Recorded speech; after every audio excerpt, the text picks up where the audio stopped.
좋은 일이 많이 생길 것 같아요.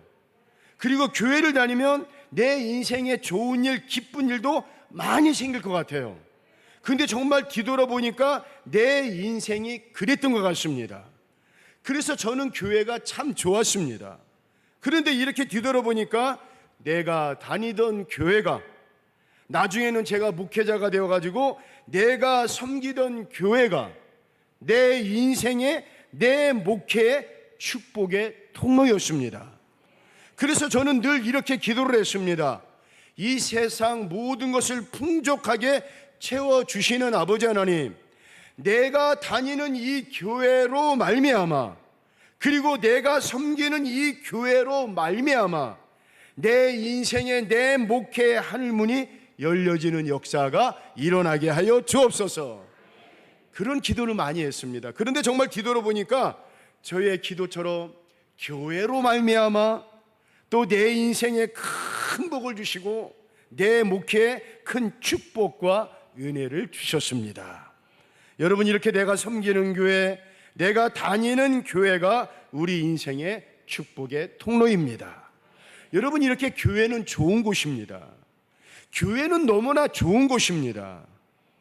여러분들 물어보겠습니다. 여러분들도 우리 교회가 좋습니까? 그렇습니다. 교회가 좋아야 돼요.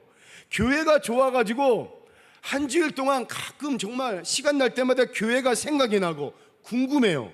어떤 일이 있을까? 교회 가서 지금 뭘 하고 있을까? 궁금해야 돼요. 또 교회가 내 인생의 따뜻한 아버지가 되고 어머니 품 같아야 돼요. 그런데 오늘 본문의 에베소서를 기록한 사도 바울이 그렇습니다. 이분은 에베소서를 기록하는데 신학적으로, 조직적으로 기록한 것이 아니라 이 에베소서를 기록할 당시 사도 바울은 복음을 전하다가 잡혀가지고 차디찬 감옥 안에 들어가 있습니다. 그런데 감옥 안에 있는 이 바울에게 에베소 교회의 그 이야기가 들려오는데 너무나 아름다운 얘기가 들려오는 거예요. 어떤 이야기입니까? 교회가 지금 참 어렵고 힘든 와중에 있습니다. 무엇보다도 로마의 엄청난 핍박과 고난이 있음에도 불구하고 성도들이 주님을 향한 온전한 믿음을 지키고 바로 이곳입니다. 참 힘이 들지만 에베소 교회 성도들이 서로 어디서 여러분? 교회 안에서 서로 사랑하고, 교회 안에서 서로 격려해주고, 교회 안에서 서로 위로해주면서 주님의 사랑을 온전히 전하고 있다는 따뜻한 소식이 바울에게 들려오는 것입니다. 우리 에베소서 4장 2절 한번 읽어보겠습니다. 시작. 모든 겸손과 온유로 하고 오래 참음으로 사랑 가운데서 서로 용납하고. 교회 안에 성도들이 많이 힘들 텐데 힘든 내색하지 않고, 지금 핍박과 고난이 많이 있지만 서로 겸손과 온유와 따뜻한 마음으로 교회 안에 서로를 향해 오래 참고, 또 서로의 부족함을 이야기하거나 뒤에서 흉보거나 그 다음에 이렇게 뒤통수 치지 않고 서로를 향해 주님의 사랑으로 서로 용납해주는 에베소 교회 이야기를 바로 바울이 듣습니다. 그런데 그 이야기를 들으면서 바울의 마음이 비록 몸은 차디찬 감옥에 있지만 마음이 따뜻해지면서 너무 행복한 거예요. 그래서 감동이 되면서 주님이 주시는 그 깨달음으로 막 써내려간 그 서신이 바로 오늘 에베소서 말씀입니다. 그럼 여러분, 뭐가 그렇게 좋습니까? 바울은요, 먼저는 예수 믿는 게 너무 좋은 거예요. 여러분, 이 땅에 살아가면서 많은 축복이 있지만 예수 믿는 것이 최고의 축복인 줄로 믿습니다. 여러분, 아멘이십니까? 예수 믿는 게 이 땅에서 최고의 축복이에요. 요한복음 3장 16절 읽어보겠습니다. 시작. 하나님이 세상을 이처럼 사랑하사 있는 자마다 멸망하지 않고 영생을 얻게 하렵니다. 여러분, 예수님 믿고 제사함 받았습니다. 예수님 믿고 구원 받았습니다. 예수님 믿고 천국 백성이 되었습니다. 예수님 믿고 멸망하지 않고 영생의 복을 받았습니다. 무엇보다도 우리 아버지 하나님, 우리 하나님을 아빠, 아버지라 부를 수가 있습니다. 그것도 시퍼렇게 살아계신 우리 하나님을 아빠, 아버지라 부를 수 있습니다. 여러분, 우리가 살아가면서 이보다 더 큰 축복이 어디에 있겠습니까? 이 세상에서 가장 비싼 게 뭔지 아십니까? 다이아몬드 아닙니다. 금 아닙니다, 여러분. 바로 예수님을 구주와 주님으로 모시고 구원받은 저와 여러분들입니다. 여러분들은 지금 보통 비싼 게 아니고 아주 엄청나게 비싼 존재들입니다. 왜냐하면요, 예수님이 저와 여러분들을 위해 자기 목숨을 지불하셨기 때문에 그렇습니다. 그래서 저와 여러분들은 그냥 저와 여러분들이 아니라 예수님의 목숨값이 나가는 그런 사람이 바로 저와 여러분들입니다.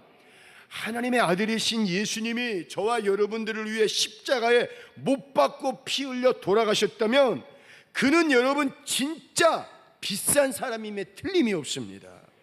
그런데 그 사람들이 바로 저와 여러분들이에요.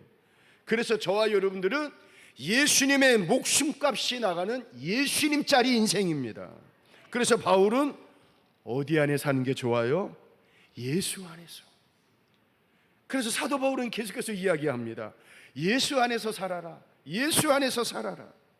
그것도 한두 번이 아니라 에베소서 말씀을 보면요, 계속해서 예수 안에서 그 얘기를 합니다. 예수 안에 사는 게 너무 좋기 때문에 그렇습니다. 에베소서 2장 12절 13절 읽어보겠습니다. 시작. 그때 너희는 그리스도 밖에 있었고 이스라엘 나라 밖의 사람이라. 약속의 언약들에 대하여는 외인이요 세상에서 소망이 없고 하나님도 없던 자이더니 이제는 전에 멀리 있던 너희가 그리스도 예수 안에서 그리스도의 피로. 그렇습니다. 전에는요, 예수 밖에 살면서 내 마음대로 내 뜻대로 살았어요. 누가 뭐르든 그런 거 신경 쓰지 않고 내가 하고 싶은 대로 살았어요. 근데 여러분, 이제는 예수 안에서 살다 보니까 그게 얼마나 잘못된 삶인지를 깨닫게 되잖아요. 그리고 전에는 자기 혼자 기쓰고 노력하고 애쓰고 그러면 다 되는 줄 알았어요. 그런데 여러분, 되지 않습니다. 우리가 예수 안에 살다 보니까 그렇게 살다 보면 결국에 멸망으로 갈 수밖에 없구나, 그걸 깨달았습니다. 그런데 그러던 자들을 이제 생명의 복음을 통해 우리가 여러분 어디 안에 사서 사는 거예요? 예수 안에서. 예수 안에 들어와서 사는 게 얼마나 좋고 얼마나 기쁘고 얼마나 행복한지 몰라요. 그래서 어떤 분은요, 이 사실이 너무나 기쁘고 감사해서 자다가도 벌떡 일어나가지고 두 손을 높이 들고 할렐루야 그러면서 감사를 한다고 합니다. 그래서 바울은 유대인이나 이방인이나 헬라인이나 누구나 다 상관없이 누구 안에 있기만 하면, 예수 안에 있으면 그 사람의 운명, 그 사람의 팔자는요, 이 시대에 하나님이 만드신 최고의 걸작품의 인생이 될 줄로 믿습니다. 그리고 정말 중요한 얘기를 합니다. 우리 에베소서 3장 6절 읽어보겠습니다. 시작. 이는 이방인들이 복음으로 말미암아 함께 상속자가 되고 함께 약속에 참여하는 자가. 여러분, 예수 안에 사는 것도 이렇게 좋은데 그것으로 끝나지 않고 이제는 함께입니다. 그것도 여러분 그냥 함께가 아니라 예수 그리스도 안에서 함께 상속자가 되고 예수 그리스도 안에서 함께 지체가 되고 예수 그리스도 안에서 함께 약속에 참여한 자가 됩니다. 누가? 여러분, 저와 여러분들이 그렇다는 거예요. 그래서 함께라는 뜻이 뭡니까? 너와 내가 구분이 없이, 너와 나와 상관이 없이, 다시 말해서 예수 안에 사는 자들은 육신의 피를 나누지는 않았지만 영적인 예수의 피를 나눈 상속자가 되고 지체가 되고 그 다음에 약속에 참여한 자가 될 수가 있을 정도로 저와 여러분들은 너무나 가깝고 너무나 귀한 만남의 관계, 여러분 그거를 영적 가족, 예수 가족이 됐다는 거예요. 그래서 오늘 우리는 예수 안에서 가족처럼 함께 상속자가 되고 예수 안에서 가족처럼 함께 지체가 되고 예수 안에서 가족처럼 함께 약속에 참여하는 자가 됐다는 거예요. 여러분, 이건 보통 관계가 아닙니다. 보통 만남이 아니에요. 예전에 여러분 노사연 씨가 이런 노래 부른 것 같아요. 우리 만남은 뭐가 아니야? 우연이 아니야. 여러분, 우연이 아닙니다. 이건 기적입니다. 정말 놀라운 하나님의 신비입니다. 저와 여러분들이 만날 이유가 뭐가 있겠습니까? 제가 인천 짠돌이로 태어났지만 내가 강원도로 가가지고 정성가집이 찰옥수수로 곤드레 만드레 취나물 산담을 묻고 목회 은퇴할 줄 알았더래요. 저는 그런 사람이 될 줄 알았어요. 저는 그게 하나님의 뜻인 줄 알았습니다. 다시 말해, 여러분들은 저를 만날 이유가 있다 없다? 없습니다. 저를 만날 확률은 100만 분의 1, 1000만 분의 1, 저를 만날 이유가 없습니다. 그런데 그 엄청난 확률의 기적을 뚫고 저는 여러분들을 만났고 여러분들은 저를 만났습니다. 여러분, 이거는, 우리 만남은 우연이 아닙니다. 이건 어떻게 돈 주고 만날 수 없는 보통 인연이 아닙니다. 그래서 제가 물어보겠습니다. 교회 안에서도 마찬가지예요. 교회 안에서 장로님으로, 권사님으로, 집사님으로, 구역장으로, 속장으로, 여성교회장, 남성교회장으로 여러분 이렇게 서로 만나지만, 여러분, 이게 만나는 게 진짜 보통 만남이 아닙니다. 아멘이십니까? 그럼 제가 물어보겠습니다. 그럼 사랑해야 돼요? 안 사랑해야 돼요? 그럼 좋아해야 돼요? 안 좋아해야 돼요? 아멘이십니까? 그럼 물어보겠습니다. 싸워야 돼요? 안 싸워야 돼요? 미워야 돼요? 안 미워야 돼요? 미워하지 말아야 돼요. 근데 보세요, 여러분. 이 땅에 수많은 교회가 있고, 이 땅에 수많은 성도가 있고, 이 땅에 수많은 주의종이 있지만 갈등하는 교회가 얼마나 많습니까? 성도들끼리 서로 미워하고 시기하고 안타깝지만 얼마나 많습니까? 제가 웃긴 얘기 한번 해보겠습니다. 제가 이런 얘기를 할 때는 좀 웃으라고 말씀드리는 거예요. 전철 안에서 어떤 아주머님들끼리 서로 싸우고 있습니다. 싸움이 멈출 줄 모르네요. 그래서 옆에서 가만히 있던 할아버지가 이 말을 하는 거예요. 야, 이 아줌마들아, 여기서 왜 싸워? 여기가 교회야. 왜 전철 안에서 싸워? 싸우려면 교회 가서 싸워. 여러분, 웃자고 말한 말이지만 여러분, 정말 의미심장한 말입니다. 이 땅에 싸우는 교회, 그리고 교회 안에서 서로 사랑하지 않고 갈등하고 미워하고 싸우는 성도들이 얼마나 많은 줄 몰라요. 여러분, 사랑해야 돼요. 손잡아줘야 돼요. 안아줘야 돼요. 품어줘야 돼요. 왜 그렇습니까? 저와 여러분들의 만남, 여러분과 여러분의 만남은 이거는 보통 인연이 아닙니다. 우리는 우연이 아니에요. 그런데 여러분, 이제부터 사도 바울은 정말 중요한 이야기를 하고 싶은 거예요. 그 보통 인연이 아닌, 다시 말해 예수의 피로 만난 우리 만남은 우연이 아니야. 그 만나게 한 그 만남의 장소가 어디입니까? 교회입니다. 그래서 에베소서 3장 10절 말씀 한번 보겠습니다. 시작. 이는 이제 교회로 말미암아 권세들에게 하나님의 각종 지혜를 알게 하려 하심이니. 여러분, 저는 다른 말씀보다도 교회로 말미암아 하늘에 있는 통치자들과 권세가들에게 하나님의 각종 지혜를 알게 하려 하심이라. 알게 하심이라. 다른 성경을 보니까 주려 하심이라. 어디를 통해 여러분 이런 놀라운 은혜와 축복을 주시겠다는 겁니까? 교회로 말미암아. 그러니 이 교회가 얼마나 중요합니까? 이런 놀라운 만남과 역사와 기적을 이루는 곳이 어디라고요? 바로 이 교회입니다. 그래서 말씀적으로 해석을 해보면요, 우리 아이들이, 여러분의 자녀들이 교회만 잘 다니고 교회 안에서 드리는 예배만 잘 드려도 하늘 아래에 있는 통치자들과 권세가들에게 줄 그런 지혜를 주신다는 거예요. 그래서 여러분, 주일날 예배 빠지지 마시고 자녀들이랑 어디 가지 마세요. 예배만 잘 드려도 하나님께서 하늘에 각양 각종 지혜를 주신다는 거예요. 제 얘기가 아니라 성경의 이 말씀을 통해 우리들에게 알려주고 계십니다. 그래서 2000년에 시작된 이 교회가 지금도 그리고 앞으로도 영원토록 교회는 이 땅에 존재하고 든든하게 세워져 나가는 것입니다. 근데 여러분, 사탄마귀는 이게 싫은 거예요. 그래서 사탄마귀의 전략이 뭔지 아십니까? 교회를 이상하게도 약하게 만듭니다. 여러분, 사람도 건강하던 사람이 뭔가 약해지잖아요. 그러면은 하고 싶은 일을 못 합니다. 나가서 운동을 하고, 전에는 건강해가지고 나가서 운동도 하고 나가서 누구도 만나고 나가서 일도 하고 모두 했는데요, 사람이 몸이 약해지면요 하고 싶은 일을 하지 못합니다. 그런데 여러분, 교회도 마찬가지입니다. 교회를 약하게 사탄이 만들어가지고 서로 믿지 못하게 하고 불신하게 하고 서로 미워하게 하고 증오하게 하고, 그럼 교회가 여러분 약해지기 시작합니다. 그럼 교회가 약해지면요 주님의 사명을 못합니다. 선교도 못합니다. 전도도 못합니다. 신기하게 여러분, 기도도 안 돼요. 여러분, 이게 바로 교회가 약해지는 거예요. 그리고 진짜 사탄 마귀의 목적이 뭔지 아십니까?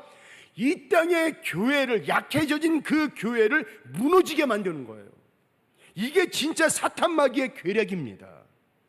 그런데 보세요, 지나간 2000년 역사를 보내더라도 사탄 마귀가 교회를 약하게 만들어서 무너뜨리고 없애려고 가진 노력과 수고를 하지만 신기합니다. 여러분, 교회 안에 여러분 믿음대로 말씀대로 그 교회를 사랑하며 주의 뜻대로 살려고 하는 믿음의 적은 수의 소수지만, 하나님께서는 그 사람들을 보시고 교회를 여전히 만들어 가시고 강건하게 하셔가지고 지금의 시대가 오더라도 절대로 교회는 무너지지 않고 여전히 앞으로 영원토록 나가게 되는 역사가 일어날 줄로 믿습니다.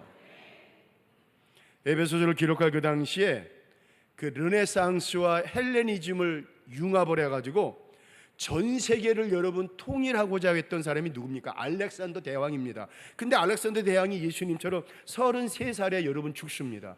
그래서 그 알렉산더의 뒤를 이은 그 로마의 황제들이 그 알렉산더의 마음을 이어받아 가지고 헬레니즘과 그 다음에 르네상스 이 문화를 통해 가지고 전 세계를 하나로 만들려고 했어요. 그런데 신기하게 말 안 듣는 곳이 있습니다. 바로 교회예요. 교회는 말을 안 들어요. 그래서 그 교회를 엄청나게 핍박을 합니다. 그래서 교회가 무너지면 이 땅의 기독교인들이 다 없어질 줄 알았어요. 그런데 이들은 핍박을 받으면 받을수록 어디로 갑니다. 어디로 갔습니까? 지하로 갑니다. 지하로. 그래서 로마에 가면은 카타콤이라는 곳이 있습니다. 한번 사진 한번 보겠습니다. 여러분, 원래는 무덤입니다. 카타콤이 여러분 무덤이에요. 저도 성지순례를 가봤지만 여러분, 원래는 처음에 시작은 무덤이었습니다. 자, 그런데 그 다음 보세요. 여러분, 그 무덤 밑에 여러분 이렇게 되어 있습니다. 저기에는 상점도 있고 가게도 있고 그 다음에 집도 있고 그 다음에 뭐 있고 별의별 것이 다 있습니다. 지하로 내려가는 미로처럼 팠습니다. 로마 군인들이 이 초대 기독교인들을 잡으려고 저기에 들어갔다가 못 나온 사람들이 너무나 많습니다. 로마 군인들이 들어와서 잡을 수 없게끔 엄청난 미로를 팠습니다. 굴 속에 집도 있고 학교도 있고 상점도 있고. 그런데 여러분, 이들이 가장 중요하게 여기는 곳이 있습니다. 생명처럼 여기는 곳이 있습니다. 바로 하나님께 예배드리는 공간. 그 다음 봅시다. 바로 교회입니다. 그 지하에서 초대교인들이 예배를 드리는 곳입니다. 그리고 거기에도 교회가 있는 것입니다. 하나님, 우리가 무덤 밑인 이 지하교회에서 우리가 예배를 드리지만 하나님의 복음은 살아있고 우리 하나님은 시퍼렇게 살아계신 줄로 믿습니다. 우리가 비록 로마 정부로부터 엄청난 핍박을 받아 우리가 예배드리기에 이곳에서 예배드리지만 하나님의 귀한 복음은 살아서 언젠가 저 헬레니즘과 르네상스를 무너뜨리고 성령의 귀한 예수 그리스도의 복음이 로마 땅에 퍼져나가는 역사가 일어날 줄로 믿습니다. 저 지하교회에서 온 성도들이 기도하는 거예요. 그래서 2000년 전에 여러분 지하교회라는 말이 처음 나왔습니다. 그런데 여러분, 2000년이 지난 후 지금도 저런 지하교회가 있습니다. 바로 멀리도 말고 저 북한 땅에 있습니다. 한번 봅시다. 여러분, 김일성, 김정일에 이어 그 아들 김정은이도 그렇게 그 믿는 자들을 핍박하고 처형하고 총살하고 가두고, 그래서 우리 기독교인들이 저 북한 땅에 다 없어진 줄 알았습니다. 그 다음 보세요 여러분. 저들은 핍박을 받으면 받을수록 산속으로 들어갑니다. 더 산속으로. 심지어는 토굴에서 예배드립니다. 저 사진은 북한 보위부에 발각이 돼가지고 저거 증거자료로 찍힌 거예요. 그리고 저분들은 바로 끌려가지고 공개 총살을 당했다고 합니다. 그런데도 예배를 드려요. 안 없어져요. 그분들은 더 모여가지고 하나님 앞에 예배드립니다. 하나님, 우리가 지금 산속에 들어와가지고 토굴에 들어가가지고 지하에 들어가서 우리가 예배를 드리지만 2000년 전에 카타콤 교인들이 그런 마음으로 기도했던 것처럼 우리도 기도할 때 언젠가 저 공산 정권이 무너지고 남북한 백성들이 하나로 손잡아서 마음껏 예배드리는 그날이 올 줄로 믿습니다. 그런 마음으로 예배드리는 거예요. 그래서 저 북한의 교회를 지하교회로 말하고 성도들을 여러분 지하교회 성도라고 이야기하지 않습니까? 그래서 북한 땅에 북한 정부가 파악하지 못한 지하교회와 지하 성도들이 너무나 많습니다. 여러분, 믿는 게 참 중요합니다. 예수 믿는 게 너무나 중요합니다. 예수 믿는 게 우리 인생의 최고입니다. 근데 여러분, 정말 중요한 한 가지가 있습니다. 바로 교회입니다. 우리 신앙에 정말 중요한 기초요 반석이 되는 것이 있는데 바로 교회가 너무나 중요합니다. 내가 드리는 이곳, 이 교회가 중요합니다. 여러분들의 부모님, 우리 교회 1세대가 눈물로 세운 이 교회가 너무나 중요합니다. 그래서 우리 교회 감리교 창시자 존 웨슬리 목사님 이런 말씀하십니다. 하나님의 위대한 발명품 하나가 있는데, 그것도 축복의 발명품 하나가 있는데, 굉장히 여러분 보수주의 그 감리교 목사인 웨슬리 목사가 이런 말을 합니다. 그게 바로 교회라는 거예요. 다시 말해 그만큼 내가 섬기는 이 교회가 너무나 소중하고 너무나 귀하다는 겁니다. 교회 자체로는 뭐가 중요하겠습니까? 물론 중요하죠. 그러나 교회 안에서 드리는 예배가 소중합니다. 그리고 이게 중요합니다. 교회 안에서, 예수 그리스도 안에서 서로 섬기고, 예수 그리스도 안에서 서로 사랑하고, 이 교회 안에서 예수 그리스도 안에서 서로 위로해주고, 이 교회 안에서 예수 그리스도 안에서 서로 손잡아주고, 무엇보다도 주님의 사랑으로 기도해주는 이 교회가 너무나 소중하다는 거예요. 그리고 이 교회를 사랑하고 섬기며 이 교회를 소중히 지키며 이 교회 안에서 행해지는 예배 최선을 다할 때 성경 말씀처럼 이 땅의 통치자들과 권세가들에게 줄 만한 하늘의 각양 각종 지혜와 축복을 허락하여 주실 줄로 믿습니다. 교회를 내 몸처럼 소중히 여기며 받드는 분들이, 그리고 교회 안에서 드려지는 예배에 최선을 다할 때 하나님께서는 바로 그분들에게, 그 가정의 특별히 자녀들에게 하늘의 엄청난 축복과 은혜를 주실 줄로 믿습니다. 결론의 말씀, 우리가 예수 안에서 사는 게 너무나 큰 행복입니다. 축복입니다. 그리고 하나님의 큰 축복의 통로가 있습니다. 바로 교회입니다. 교회. 저는 여러분들이 섬기는, 우리가 섬기는 이 교회, 바로 세길교회로 말미암아, 이 교회로 말미암아 여러분의 인생의 축복의 통로가 우리 세길교회로 말미암아 특별히 미래 세대를 책임질 우리의 자녀들, 바로 이 교회로 말미암아 하나님의 넘치는 축복과 하나님의 넘치는 은혜, 하나님의 강력한 역사가 날마다 활짝 열려지며 일어나기를 이 시간 주의 이름으로 축원을 드리겠습니다. 찬양하겠습니다.